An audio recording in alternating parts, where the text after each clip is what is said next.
Mababu zetu wakati hii dini inafika tunasema kwamba walislimu. Si ndivyo? Au walikuwa ni Waislamu? Walislimu. Na kuslimu maana yake ni kwamba huwa al-istislamu lillahi subhanahu wa ta'ala bitaa, ni kujisalimisha kwa Allah subhanahu wa ta'ala kwa kumtii, ni kujisalimisha kwa Allah subhanahu wa ta'ala kufuata yale yanayotaka kuyafanya. Maana yake kuslimu ni kutoka kwenye mfumo kwenda katika mfumo mwingine. Kwa mfano, mtu ambaye ni Mkristo akaamua kuslimu kuwa Muislamu, maana yake sheria ambayo ilikuwa inafanya kazi kwenye maisha yake ambayo ni Ukristo, baada ya kuslimu sheria ile anafanyaje? Anaiacha. Maana yake hahusiki nayo tena.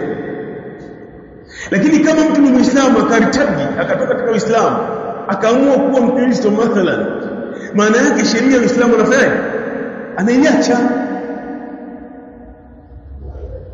Kwa hiyo wazee wetu wale wa mwanzo, dini ilipofika kwao, maana yake walislimu.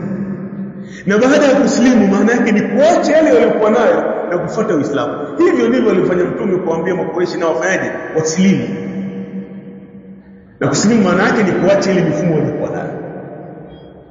Sasa kama ndio hivyo kwamba kumbe hii dini ilikuwa haipo, na watu walikuwa wanaabudu kupitia mila na desturi za mababu, lakini hii dini ikaja, wale mababu zetu wakaslimu. Ilikuwa hawaziki katika mfumo wa Kiislamu, wanazika kwa mujibu wa mfumo wa mila desturi, wakaacha wakazika katika mfumo wa Kiislamu. Ilikuwa hawaoi katika mfumo wa Kiislamu, walikuwa wanaoa katika mfumo wa mila desturi. Mnajua nyinyi mfumo wa kuiba na mali na vitu kama hivyo. Baada ya Uislamu maana yake wakawa wanaozesha katika mfumo wa Kiislamu. Baada ya Uislamu wakawa wanafanya mambo katika mfumo wa Kiislamu. Ila kulikuwa kuna baadhi ya vitu havikukaa sawa. Baadhi ya vitu vikawa vinaonekana ni vya kawaida, kwamba ni kweli tumeslimu, lakini kuna uwezekano wa kufuata hili na kufuata hili kwa muda mmoja. Sasa wale mababu waliishi zama wazishi, na tumetaja aya katika al-Isra, wama kunna muadhibina hata nabatha rasula, hatukuwa sisi ni kuwazikuma wakati tumemjua. Kuna uwezekano mkubwa wao wakawa wamefanikiwa. Kwa nini? Kwa sababu ujumbe uliowafikia ulikuwa ni ujumbe wa sahihi. Lakini kuna uwezekano mkubwa kabisa wewe na mimi tusifanikiwe. Kwa nini? Kwa sababu ule ujumbe stahiki ambao unakutaka uabudu kama alivyoabudu Muhammad, ufuate mila ya Muhammad, tayari sasa mimi mdogo wako, kijana wako, mwanao ndio nakuambia sasa. Maana yake hoja inafanyaje? Hoja ndio inasimama sasa, kwamba inawezekana ukawa hufahamu au unafahamu lakini una mashaka. Sasa kama ulikuwa hufahamu au unafahamu lakini una mashaka, lakini uhalisia ni kwamba usiabudu kupitia dini ya Kiislamu na muda huo ukaabudu kupitia mila na dini ya mababu. Kwa nini? Utakuwa hujatekeleza usahihi wa kuslimu. Tunaelewana? Hujatekeleza usahihi wa kufanya wa kuslimu kwa sababu hujaacha. Na hii tabia walikuwa nayo Mayahudi, kwamba kuna baadhi ya vitu wakiviangalia wanaenda navyo wanafanya, na kuna baadhi ya vitu wanaenda navyo wanaviacha. Yaani katika Bakara ambayo aya inawazungumzia Mayahudi, afatuminuna bi ba'dhi alkitabi wa takfuruna bi ba'dhi. Je, mnaamini baadhi yaliyoko ndani ya kitabu na mnakufuru baadhi yaliyoko ndani ya kitabu? Waliokuwa wanazungumzishwa hapa walikuwa ni Mayahudi. afatuminuna ba'dhi alkitabi wa takfuruna bi ba'dhi fama jazaa'u man yaf'alu dhalika minkum, hakuna malipo yanayostahili kulipwa anayefanya hivyo miongoni mwenu ila khizyun fil hayati dunya wa yawm alqiyamati yuraduna ila ashad aladhab, isipokuwa fedheha katika maisha ya dunia na mbele ya Allah watarejeshwa katika adhabu yumizayo. Kwa sababu ni nini? Ni kwamba mafundisho ya dini yao walikuwa wanachagua yale yanayofikiana nayo nao wanafanya, yale yasiyofikiana nayo wanafanyaje? Wanayarusha nyuma. Wanachoona usulu wanasema al-ibratu bi umumil lafzi la bi khususi sabab. Makusudio ya mafundisho ya Qur'ani ni kule kuenea kwa hukumu, si mzungumzishwaji ni nani. Kwa hiyo aya taban inawazungumzisha Mayahudi, lakini inazungumzisha watu wa nani? Wa Mtume sallallahu alaihi wasallam, kwamba wasichague amri, wasichague makatazo. Kwenye hizo amri wakafanya zinazindana nao, kwenye haya makatazo wakaacha baadhi na baadhi wakawa wanafanya. Wasifanye hivyo. Kwa nini? Kwa sababu mwenye kufanya hivyo atapata fedheha katika maisha ya kidunia, lakini mbele ya Allah atarejeshwa katika adhabu iumizayo. Kwa hiyo katika maeneo kwetu kitu ambacho kinatuumiza sisi ni desturi na mila za mababu. Wanasema mila inaua, dini haiui. Mila inaua, dini haiui. Lakini pia hii jumla haijakaa sawa. Kwa nini? Kwa sababu hii jumla inaonekana hawakuwa nayo watu wa mwanzo katika hii milima, bali walikuja na jumla hii wale waliokuwa na dini. Maana yake kipindi ambacho mila ya Kiislamu na mila za mababu vinavutana, ndio ikaja tamko la kuhami. Na kwa nini tunasema hivyo? Kwa sababu aslan mila ya Kiislamu ilikuwa haipo, dini ya Kiislamu ilikuwa haipo. Kwa hiyo hakukuwa na maana ya kuwe kuna tamko linalosema dini inaua, mila ya dini. La shaka kwamba tamko hili limekuja baada ya kuwepo vitu hivi viwili. Kwa hiyo walizungumzaji wa ibara hii ni wale walikuwa wanatetea taratibu zisivunjwe. Kwa vile wanatetea taratibu zisivunjwe, wakaja na jumla inayosema mila inaua, dini haiui. Lakini sisi tukisoma tunaona kwamba mila na dini ni kitu kimoja. Kalimatani muradifatani fil maana, ni maneno mawili yenye maana hii moja, na Qur'ani inaonyesha hivyo, na pia hadithi za Mtume sallallahu alaihi wasallam zinaonyesha hivyo. Kwa mfano ukisoma Qur'an katika aya 130 katika Bakara, Allah subhanahu wa ta'ala anasema wa man yalghabu an millati ibrahima illa man safiha nafsa wa laqad safainahu fid dunya wa innahu fil akhirati lamina salihin.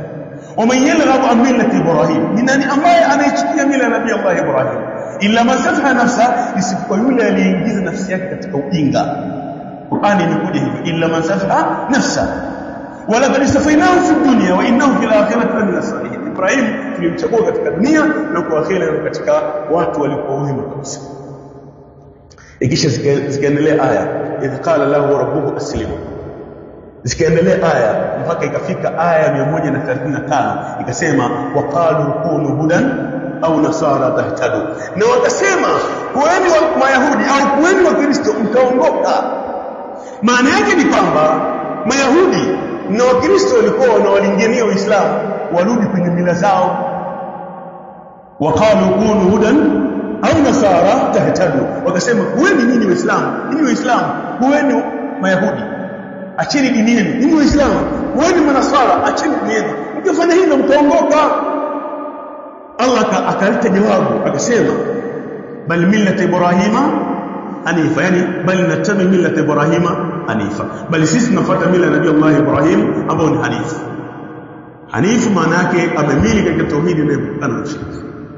Hizi zote ni aya ambazo zinaonyesha ya kwamba Muislamu anatakikana afuate mila ya Nabii Allah Ibrahim. Yani maana yake tukizungumzia mkae, maana yake mkae wa Uislamu ni nani? Ibrahim.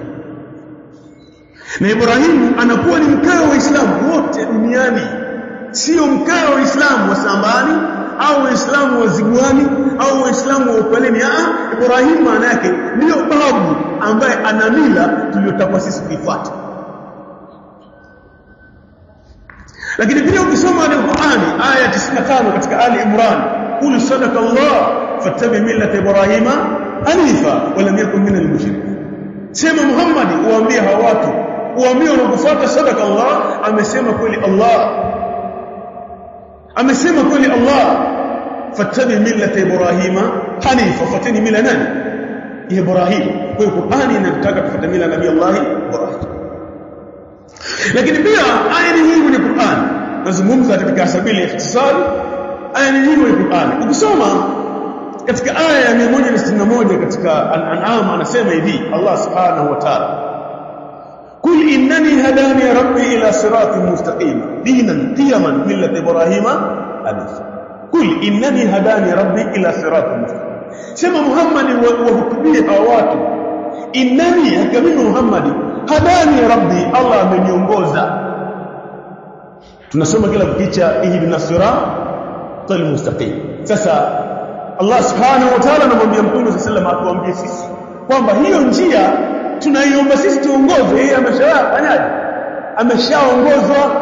kul innani hadani rabbi, sema uambie wao hakika mimi Allah ameniongoza ila siratul mustaqim, kwenye njia ihdina siratal mustaqim. Allah tuongoze njia iliyonyoka. Allah anamwambia Muhammad waambie kwamba hiyo njia mnayohitaji kuongozwa mimi nimekwisha kufanyaje, nimekwisha kuongoza. Akaifanyia ufafanuzi hiyo njia kwamba hiyo njia mnayotaka kuongozwa ni ipi, hiyo siratul mustaqima ni ipi. Ufafanuzi wake akasema dinun qiyaman millata Ibrahim, hiyo njia iliyonyoka mnayotaka nyinyi muongoze ni dini iliyosimama madhubuti, na hiyo dini iliyosimama madhubuti ndio mila ya Nabii Allah.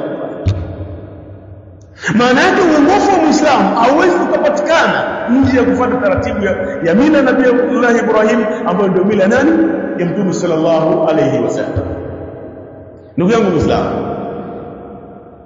pia katika Yusuf kuanzia aya ya 39 ambayo inaenda mpaka aya ya 40, Allah subhanahu wa ta'ala kwenye hizo aya anazungumzia kisa cha Nabii Allah Yusuf. la yatikum ta'aman turzqanihi illa naba'tukuma bitawilihi qabla an yatiyakuma dhalikuma mimma 'allamani rabbi dhalikuma mimma 'allamani rabbi inni taraktu millata qaumin la yu'minuna billah wa hum bil akhirati hum kafirun. Anasema Nabii Allah Yusuf wakati anaingia jela na wale watu wawili aliongea nao, wale watu waliingia nao waliota ndoto kwa mujibu wa zile aya tulizoeleza, na walimuona Yusuf anaweza akafunulia ndoto zile ambazo wameziota. Wakamfuata Yusuf, akawaambia kabla ya kuletewa chakula mimi nitawafahamisheni kuhusiana na ndoto mlizoota, majibu yenu nitakupeni. Kabla ya kuwapa majibu akaanza kuwafanyia dawa, akawaambia hii hali mnayoniona nayo mimi ya kuniona labda ni mtu mwenye kumcha Allah, ni mtu na sehemu ya ufahamu wa mambo, akawaambia hii haijaja hivi. Inni taraktu millata qaumin la yu'minuna billah, mimi niliziacha mila za watu ambao hawamwamini Allah. Inni taraktu millata qaumin la yu'minuna billah wa hum bil akhirati hum kafirun, na wao akhira wakufuru. Na subhanallah kwamba mila zote ambazo zipo katika wajhi al-ardh ambazo hazina asili ya mbinguni, tukizungumzia asili ya mbinguni maana yake ni zile mila ambazo chimbuko lake ni wahyi unaotoka mbinguni, lakini wanadamu wakazifanyia taharifu. Ukiachilia mila hizo zenye asili ya mbinguni, mila zote ambazo hazina asili ya mbinguni, hii sifa aliyotaja Yusuf, hizo mila zinamsika. Inni taraktu millata qaumin la yu'minuna billah, namba moja kwamba mila zote ambazo hazina asili ya mbinguni watu wake hawamwamini Allah, hawamwamini Allah. Maana yake utakapokuwa kwenye mila ambayo sio Uislamu, huwezi ukawa na imani iliyokuwa madhubuti, huwezi ukawa na imani iliyosalimika. Kwa nini? Kwa sababu kama una imani iliyosalimika maana yake usingekuwa huko. Kwa hivyo kwako huko inaonyesha kwamba imani yako haijakuwa sawa. Maana yake huamini uwepo Allah, huamini hukumu Allah. Kisha akasema wahum bil akhirati hum kafirun, na wao watu huko akhira pia wamekufuru, hawaamini akhira. Kwa mfano mila na desturi za mababu katika milima ya Usambara pia haziamini akhira. Kwa nini? Kwa sababu mafundisho yote yanaishia duniani, isipokuwa mtu akifa pia anarudi duniani. Tulifahamu hilo? Yaani mila za mababu, mfano mila za milima ya Usambara, hasa mila ya Kisambaa, hawaamini ma baada al-maut, kwamba kuna malipo, kuna pepo, kuna moto. Hicho kitu kwenye imani yao hakijafundishwa. Au kuna mtu ambaye ameshapata elimu ya jambo hili, wazee wakubwa wa miaka 70, hilo jambo halipo. Isipokuwa mtu akifa wanasema anageuka kuwa mzimu, maana yake anarudi duniani. Unaona? Kwa nini arudi duniani asiendelee mbele? Kwa sababu wao hawaamini ma baada ya mauti. Hawaamini ni kipi kitaendelea baada ya kufa, bali wanaamini mtu akifa anarudi duniani. Kwa hiyo hakuna adhabu, pia hakuna neema, ili hawaliamini, bali wanaamini kwamba mtu atarudi. Kwa hiyo haya ni maisha ya duniani. Wazee wangu, tunaelewana? Lakini kwani mzimu nini? Wanakuambia yule babu amenijia bwana, anasema hatujamaliza tabiko. Kwa hiyo tumalize tabiko. Tumalize tabiko. Kwa hiyo shetani anajitengeneza katika mazingira ya kuotesha watu. Sasa alimuhimu mahali shahidi ni kwamba kama mtu akifa na rudi duniani, maana yake endelee katika maisha baadaye. Na sisi Waislamu tunaamini kwamba mtu akifa anaishi maisha barzakhi, baada ya barzakhi ni siku ya hukumu, baada ya hukumu imma aljanna imma nar. Ndio tunavyoamini Uislamu. Lakini pia hatuamini swala la watu kurudi duniani. Ukisoma Mu'minun aya 99 hadi aya 100, Allah Subhanahu wa ta'ala anasema hatta idha jaa ahaduhum al-maut qala rabbi irji'un la'alli a'malu salihan fima taraktu kalla innaha kalimatun huwa qailuha wa min wara'ihim barzakhun ila yawm al-ba'th. Atazembea mwanadamu katika maisha ya kidunia mpaka kifo kitakapomjia mmoja wao, ataomba apewe muda wa kurejea duniani.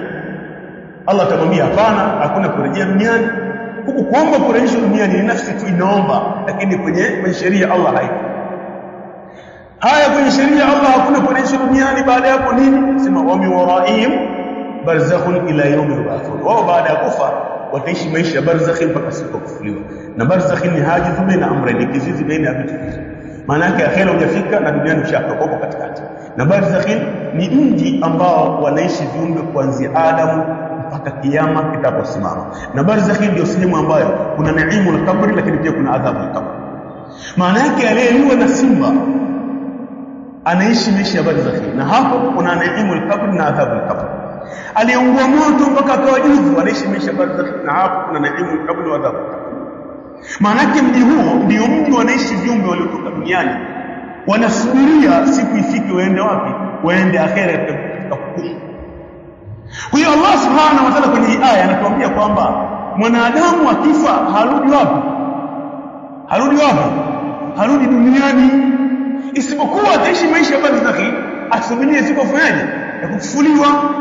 Lakini kwenye mila na desturi wao wanasema anarudi duniani, anakuwa mzimu, anakuja kuwasumbua watu waliokuwa duniani. Watu waliokuwa hai tena wanaanza kusumbuka, wanapewa shida, na kupewa hizo shida wakaamua kutekeleza. Ambia bwana, wewe unajua utavunjika, lazima kuna mambo mengine, hata kama tuna nafsi fini, lakini mambo mengine bwana mtuangalie, anaweza kutuumiza.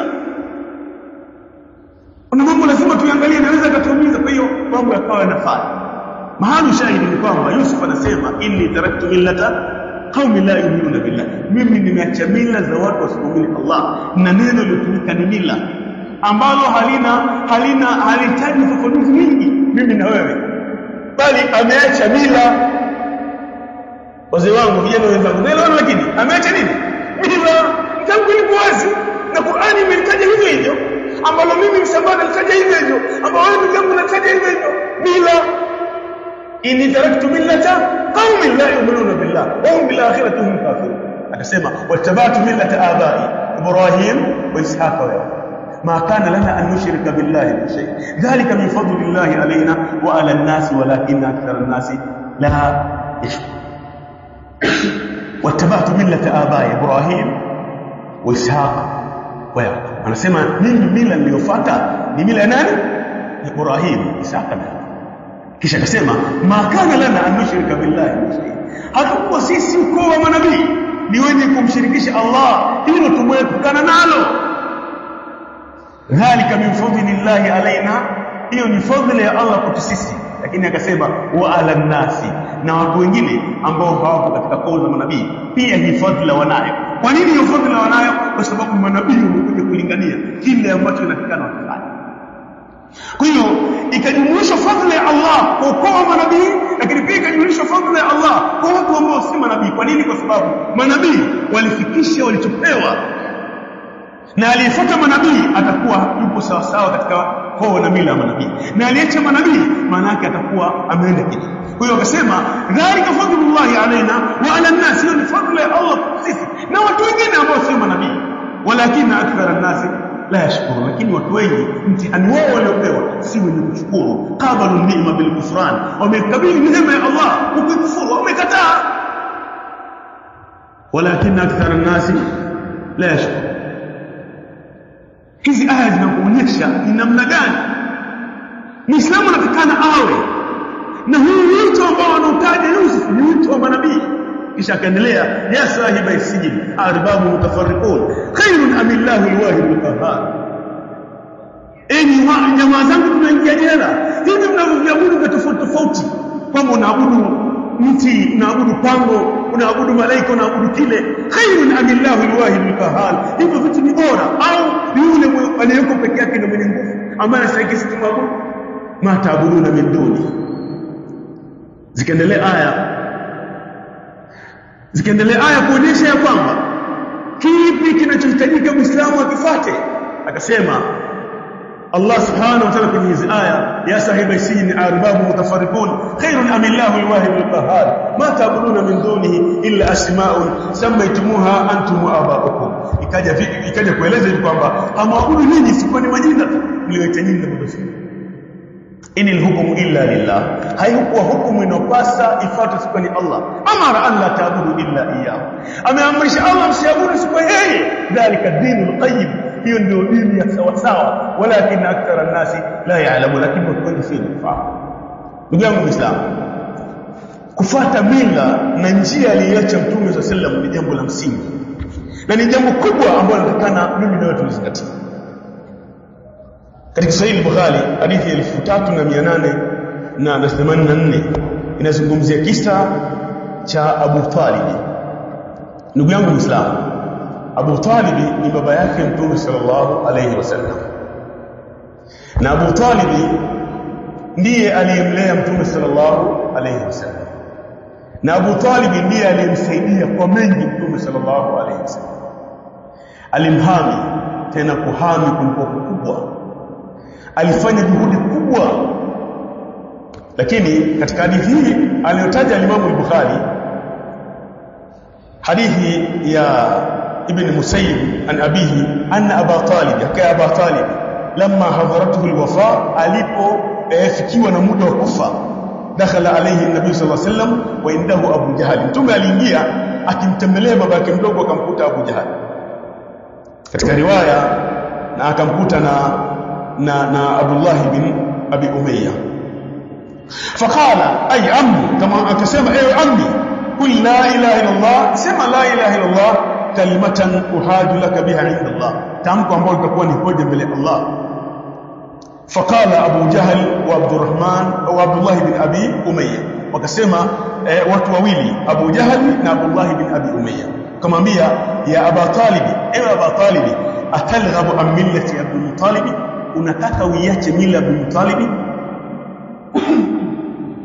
Falam yazala yukallimanihi, wao waliendelea kumzungumzisha ndugu yao, hata qala akhira shay'in kallamahum bihi ala millati Muttalib, mpaka ikawa tamko la mwisho alilozungumza Abu Talib, amezungumza akifa katika mila ya Abu Muttalib. Qala akhira shay'in kallamahum bihi ala millati Abdul Muttalib, amekufa katika mila ya Abdul Muttalib. فقال النبي صلى الله عليه وسلم, akasema Mtume صلى الله عليه وسلم, la astaghfiranna laka ma lam unha anhu, nitakutakia msamaha maadamu usitakatafu. Ikaja aya, ma kana lin-nabiy wal-ladhina amanu ay yastaghfiru lil-mushrikeena walau kanu uli qurba min ba'di ma tabayyana lahum annahum ashabul jahim, ambayo ni Tauba aya 113. Ikisha ikaja katika Qasas, innaka la tahdi man ahbabta walakin Allah yahdi man yasha. Ndugu yangu Muislamu, kwa nini nikuletea kisa cha Abu Talib na Mtume sallallahu alaihi wasallam na Abu Jahali na Abdullah ibn Abi Umayya? Kisa kipo wazi, kinaonyesha kwamba Mtume sallallahu alaihi wasallam alikuwa anamlingania Abu Talib afe katika mila ya nani? Ya Ibrahim, ambayo ndio mila ya nani? Ya Muhammad. Lakini huyu Abu Talib, jamaa zake Abu Jahali na Abdullah ibn Abi Umayya walifanya juhudi ya kumlingania. Yani huo muda Mtume analingania na wao wanafanyaje? Wanalingania. Yani kama zama pia ambazo tunazoishi, kwamba inawezekana unafanya juhudi kumlingania mtu, lakini muda huo kuna watu wengine wanafanya juhudi pia kumlingania. Wali hidayah biadillah, lakini hidayah kwa mkono nani? Ya Allah subhanahu wa ta'ala. Unamwambia ndugu yako, bwana, unajua sisi maadamu ni Waislamu tufuate taratibu za Muhammad sallallahu alaihi wasallam, tufanye kadha na kadha, na mtu mwingine anakuambia waache yule mzee yule anaye anakulingania yule, yule achana naye yule. Haya mambo si mambo ya kuacha bwana. Sisi twende msikitini kama kawaida, lakini mambo haya tusiache, kwa sababu tumearifu kama baba na mkaya na mambo bwana, mkaya na mambo bwana, aliyoweka siondoshe bwana. Sasa wewe unalingania, lakini kuna mwingine anafanyaje? Analingania pia. Walihidayah biyadillah, lakini hidayah kwa mkono wa Allah. Kwa hiyo mtume alifanya jitihada ya kumlingania baba yake, lakini kuna watu nao pia walifanya jitihada ya kumlingania. Mwisho khitam ikawa ulinganizi wa mtume haukufanya kazi, bali ulinganizi wa watu jamaa zake, wazee wake ndio umefanya nini kazi. Ikawa jambo la mwisho walilitaja Abu Muttalib, wa huwa ala millati Abdul Muttalib, amekufa katika mila ya Muttalib, na hadithi imekuja kutaja wazi ala millati Abdul Muttalib. Maana yake Makureishi walikuwa na mtamkae wao walikuwa ni nani? Abu Muttalib. Abu Muttalib ni mtamkae wao. Sasa mtume anamlingania Abu Talib asife katika mila ya mtamkae wao, lakini dawa yake haikufanya kazi. Abu Talib akafa kwenye mila ya nani? Hebu ikamkaa amani Abu Muttalib. Ikisha mtume kwa sababu alikuwa na uchungu akasema, wallahi mimi nitakuwatakia msamaha maadamu msijakatazwa. Ikaja ile Qur'ani, ma kana linnabii, haiji kwa nabii, walladhina amanu, na wale walioamini, ayastaghfiru lilmushrikina, kuwatakia msamaha watu waliokufa katika ushirikina, min ba'di ma tabayyana lahum annahum ashabul jahim, baada ya kuwabainikia kwamba hao hakuna njia mbele ya Allah isipokuwa ni moto wa jahannam. Sasa ndugu yangu Muislamu, hebu njoo karibu na mimi tujadili. Anayekatazwa kuombewa dua hapa ni Abu Muttalib. Abu Muttalib nasabu yake ni ya Mtume sallallahu alaihi wasallam. Kuna babu yangu mimi na babu yako wewe hana nasabu na Mtume sallallahu alaihi wasallam, lakini unaona yule mwenye nasabu na Mtume pia nasabu haikumsaidia. Yule mwenye nasabu na Mtume pia nasabu haikumsaidia. Maana kama nasaba ina msaada, angekuwa wa mwanzo kufaidika na msaada huo ni nani? Ya Abu Talib. Kwa nini? Kwa sababu juhudi yake ni kubwa. Hiyo juhudi aliyoifanya, mimi na wewe na nyinyi mliokuwepo hapa hamwezi mkafanya hivyo. Yeye alisimama kana kwamba ni Muislamu, lakini bidao sio nani? Si Muislamu. Kuhakikisha Muhammad anasonga mbele, kuhakikisha Muhammad dini yake inaenda. Lakini pamoja na hivyo hitamu yake, wa huwa ala millati Abi Muttalib, alikufa katika mila ya Muttalib. Na kufa katika mila ya Muttalib maana yake ataishi Muttalib bila. Sasa hebu natujiulize, tujadili kwa pamoja. Ikiwa hali ndio hii na kila kukicha tunazikana, hivi unataraji mbele ya Allah utakuwa na kitu gani? Ikiwa hii ndio hali halisi ya mafundisho ya Muhammad, ikiwa hii ndio hali halisi ya mafundisho ya Muhammad, na sisi tunazikana kila kukicha kwenye maisha haya tunayoishi ya mila za mababu na dini ya Muhammad, mtu wa sambani mambo yote zungumzeni, lakini akifiwa lazima amalize taratibu za mila na desturi. Vivyote hivyo, na ukifanya ubishi unaweza ukapigwa. Ukiwa mbishi unaweza ukapigwa, ukachapwa bakoni. Kwambia wewe kijana, wewe hatukuelewi, na matatizo gani? Hivi haya mambo unaona sisi ni wajinga. Mambo sisi tumearifu kwa mababu na mababu. Wewe leo unatuambia hayafai vipi? Hata adabu huna wewe. Hebu tuondokea hapo kwenye mji wetu. Lakini huyo anasema kesho nashukuru naye anaingia kwenye ardhi. Unataraji itakuwaje mbele ya Allah? La shaka kwamba mbele ya Allah kuna jambo kubwa sana, kuna jambo zito. Kwa nini? Kwa sababu tuna asilimia kubwa ya mababu na mabibi, salama inakuwa ni ndogo. Sasa kama hali ndio hii, la wajibu kwangu mimi na wewe nini? Ima mzee wa makamu, kijana, la wajibu kwako ni kwanza ni kusimama katika dini na mila ya Mtume sallallahu alaihi wasallam, lakini pia kuhakikisha huu ujumbe unaozungumza unaofikisha pale husika, kwa sababu ni ujumbe wa hatari. Ni ujumbe ambao mwenye kufuata naja, na mwenye kwenda nao kinyume atapata mtihani. Lakini pia Uislamu ukaja ukatuambia kwamba kwa vile hizi mila ni mila mbili tofauti, pia watu wake wasirithiane. Watu wake semaje?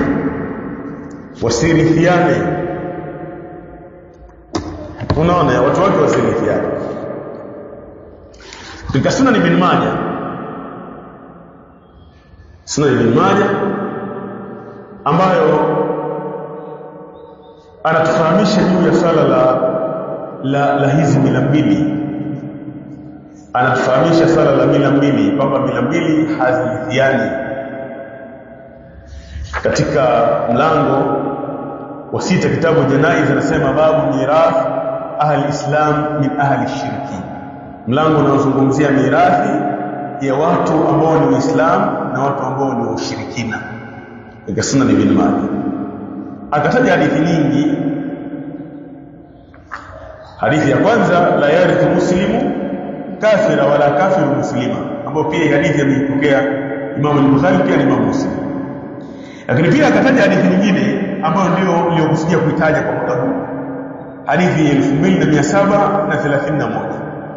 hadithi anna nabii sallallahu alayhi wasallam qala la yatawarathu ahlu millatayn, la yatawarathu ahlu millatayn, hawarithiani watu wa mila mbili. Hawarithiani watu wa mila mbili. Umeelewa Muislamu? Hawarithiani watu wa mila mbili. Maana yake atakapofariki mtu mmoja akaacha mtu mwingine, na huyo mtu aliyeachwa mila yake ni nyingine na aliyefariki mila yake ni nyingine, maana yake hawapo hawarithiani.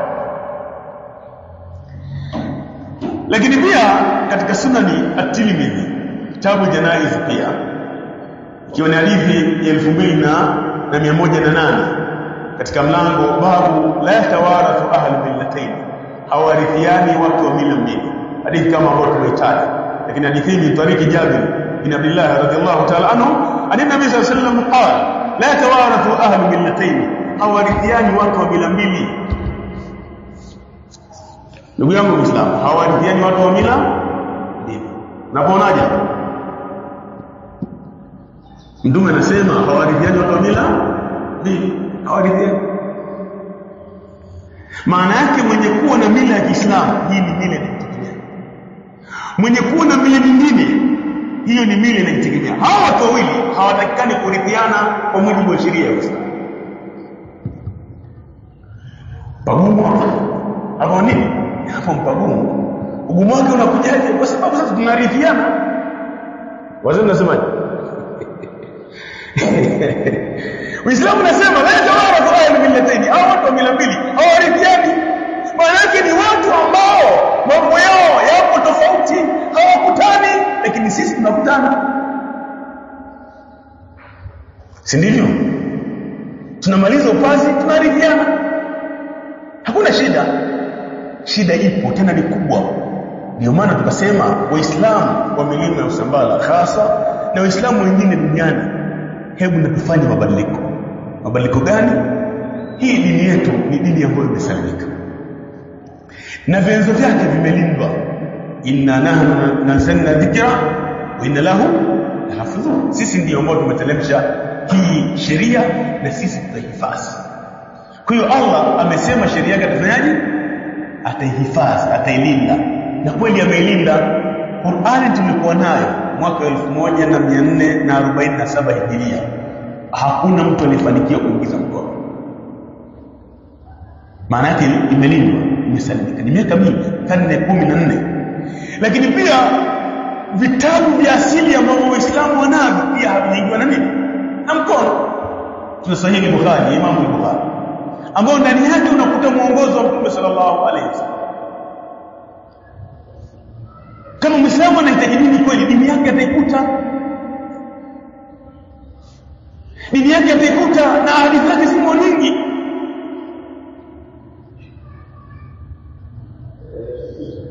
Kuna hadithi katika Sahih Bukhari, man halafa bimillati, sio millati Islam, mwenye kuwapa katika mila ambayo sio mila ya Uislamu. Na hadithi nyingine ambazo ziko ndani ya Sahih Bukhari. Akisema tuzungumze ni mazungumzo ya muda mrefu. Alimuhimu ni kwamba sheria tumelindwa. Tumejikwaa wapi? Mwelekeo tumepotezea wapi? mpaka sasa tunamkuta Muislamu huyo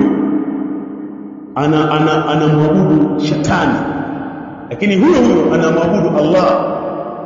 Muislamu huyo mmoja, yani usiku anaweza akakesha kwenye ngoma za shetani, alafu alfajiri imamu akisema stawu sifukum naye anaweka mguu sawa, na saa nyingine yeye mwenyewe ndiye imamu, si ndivyo? Saa nyingine yeye mwenyewe ndiye imamu. Sasa kwa mwelekeo huo hatuwezi kufanikiwa. Kwa nini? Kwa sababu ni watu waliopoteza, yani dini yao wameipoteza, bado dini yao haifahamiki ilipo. Sasa kweli sisi tumepoteza dini? Eti wazee wao dini yetu kweli imepotea? Kweli tunakiri kwamba sisi Waislamu dini yetu tumeipoteza? Tuitafute. Tunakiri hivyo? Tuseme dini imepotea, maana sasa kama imepotea, ni maana sisi tukapotea. Lakini kama dini haijapotea, kilichotupoteza ni nini? Vitabu vyote ambavyo Waislamu wanachukua sheria zao vipo hai, havijafa. Qur'ani ipo hai, haijafa. Sahih Bukhari ipo hai, haijafa. Sahih Muslim ipo hai, haijafa. Sunan Tirmidhi ipo hai, haijafa. Sunan Ibn Majah kama unavyoona ipo hai, haijafa. Sunan Tirmidhi, Sunan Abi Daudi na Sahih zipo. Vitabu vyote vile ambavyo Waislamu wanamtegemea duniani angali ni hai, haijafa. Kwa nini sisi tunaabudu kupitia mila mbili? Tumeteleza wapi? Palipo tuponyoka ni wapi? Eti mzee wangu, ukosefu wa elimu. Mzee anasema ukosefu wa elimu, naweza nikaungana naye kwamba ni ukosefu wa elimu, lakini pia kinachotuumiza zaidi wanasema iradha lil haqq, kuipuuzia haki. Yani ukipuuza kitu huwezi ukakifuatilia. Kwa hiyo aslan watu wamepuuza hii dini, kwa sababu kama ni elimu, mzee, walimu wengi hao walimu wengi kupita madarasa, kila kitu chao kuna madarasa. Lakini kinachotuumiza sisi iradha lil haqq, kwamba watu wamepuuza swala la dini, swala ya kuifuata haki ya dini wamepuuza. Unajua ukipuuza kitu maana yake hakikushughulishi. Unajua ukipuuza kitu maana yake hutakufuatilia. Ukipuuza kitu wewe utafanyaje? Ukishakipuuza utakifuatilia. Na ukishakipuuza kitu maana yake utampuuza mpaka mzungumzaji. Mimi hapa bado ni kijana, lakini hata mlishajua ukizungumza pamoja na kwamba adambi pia atapuuzwa. Kwa nini? Kwa sababu asili kitu kimepuuzwa, lazima mzungumze apuuzwe. Sasa mtu ukishampuuza maana yake hutoweza kusikiliza, hutoweza kujifunza, hutoweza kupata mazingatio, kwa sababu asili ni ushapuuza. Na hili ndilo ambalo tunatafuta, kwamba watu wameipuuzia hii dini, hawana mpango nayo. Watu wameipuuza hii dini, hawana mpango nayo. Kwa hiyo kwa kutokuwa na mpango nayo, hawawezi wakatoka sehemu kwenda sehemu. Hawawezi wakatoka sehemu kwenda sehemu. Kwa hiyo mimi niwahusie ndugu zangu, unajua kuzungumzwa ni mengi, tukisema tutazungumza sana, lakini nihitimishe mazungumzo yangu ya kwamba, na hii tumeigusia katika hotuba, kwamba Mtume alizaliwa Maka na watu wa Maka ni ndugu zake, lakini watu wa Maka walifikia hatua wanataka wamuue nani? Wamuue Mtume sallallahu alaihi wasallam. Je, kosa lake nini mpaka wanataka wamuue? Je, kosa lake ni nini mpaka wanataka wamuue? Kosa lake ni hili, ni moja tu, aliwaambia wabadilike. Kosa lake Mtume ni hili, ni moja. Waliwaambia wabadilike, na wao hawakuwa tayari kubadilika. Hivyo ndio vita vyao, lakini aslan walikuwa wanamuita Mtume Sadiqul Amin, mkweli mwaminifu. Tukisoma katika sira tunaona swala la Makureishi wakati wanaijenga Kaaba, wakawa wanasimulia, wametofautiana kuhusiana na kubeba Hajar al-Aswad. Wakawa wameafikiana kwamba tumsubirie mtu atakayeingia mwanzo. Huyo atakayeingia mwanzo ndiye atakuwa hakimu wao. Nasoma katika historia. Lakini mtu wa mwanzo kuingia nani? Mtu wa mwanzo kuingia nani? Ni Mtume sallallahu alaihi wasallam. Hili tukio ni kabla ya kukabidhiwa utume. Hili tukio ni kabla ya kukabidhiwa nini? Utume. Wakasema aradhina bil amin, tumemridhia huyu nani? wakasema tumemridhia mtu mwaminifu. Lakini ukumbuke hapa ni kabla ya nini? Ya utume. Na kweli Mtume sallam ndiye aliyebeba jiwe lile akamwambia bibi pamoja, nifika hapo yake akalipata. Lakini wakasema radhina bil amin, tumemridhia mtu mwaminifu, sadiqul amin. Lakini Mtume pia kabla ya Uislamu ilikuwa ndio benki yao, yani mtu mwaminifu katika Maka ni Mtume sallallahu alaihi wasallam. Ukipeleka pesa yako umeifunga, utaikuta imefungwa vile vile, hata chenji haichukuliwi. Sio kama mimi na wewe tunaweza kuchukua chenji. Lakini Mtume hata chenji hachukui. Yaani maana yake vile ulivyoifunga utaikuta hivyo hivyo ulivyofunga. Na hata katika tukio la hijra alimkabidhi Ali bin Abi Talib jukumu la kurejesha amana kwa watu wake. Hebu angalia hawa ndio wanamfukuza, hakusema kwa vile wanamfukuza wale ni wapole. Aliwakilisha mtu anayerejesha hizo amana zao. Yaani wanamfukuza lakini bado anawatendea haki kwa kurejeshia amana zao. Alikuwa ni sadiqul amin, kweli mwaminifu. Lakini baada ya utume wakasema ni sahirun majnun, ni mchawi mwenda wazimu. Sasa jamani, si yule sadiqul amin amekoka nini leo kuwa mchawi alafu mwenda wazimu? Alafu pia ili ujue kwamba mtu akitaka kumsema mtu vibaya hata kuangalia hangai vipi awe ni mwenda wazimu alafu muda huo awe ni mchawi. Maana yake mtu akichanganyikiwa hawezi kufanya kitu. Alichanganyikiwa ataloga kweli, alichanganyikiwa halogi. Lakini unakusema sifa mbili, sahiru majnun, mchawi mwenda wazimu, yani inaonyesha kwamba wamemchukia kupindukia ambaye alikuwa ni sadiqul amin, mchawi alafu mwenda wazimu. Ukichanganyikiwa huwezi kaloga. Eti mzee, ukichanganyikiwa unaloga. Lakini wanamsema wanamwambia ni mchawi alafu mwenda wazimu muda huo. Wakampiga vita. Kwa nini wanampiga vita? Na alikuwa ni sadiqul amin. Kwa sababu walichokuja nacho, kosa lake anawaambia badilikeni. Qul la ilaha illa Allah tuflihu. Semeni la ilaha illa Allah tafaulu. Hicho alikuwa anafanya Mtume sallallahu alaihi wasallam. Lakini wakampiga, wakamfanyia maovu ya kila aina, wakamfanyia vitimbi vya kila aina, wakateswa watu wake. Kina Bilal ibn Rabah wakateswa watu wake. Watu wengi walipata shida. Walipata shida. Kosa lao nini? Hawakuiba mali. Hawakuiba mali. Wala hawana dhulma yote walifanya, isipokuwa watu waliwaambia wabadilike na wenyewe wakataka kubadilika.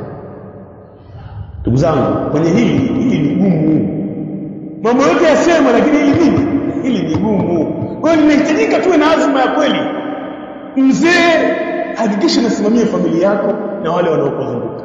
Kijana, hakikisha unasimamia familia yako na wale wanaokuzunguka. Ni jambo gumu kweli mtu kuacha aliyozoea afu mwambie afuate Uislamu pia. Ni jambo gumu.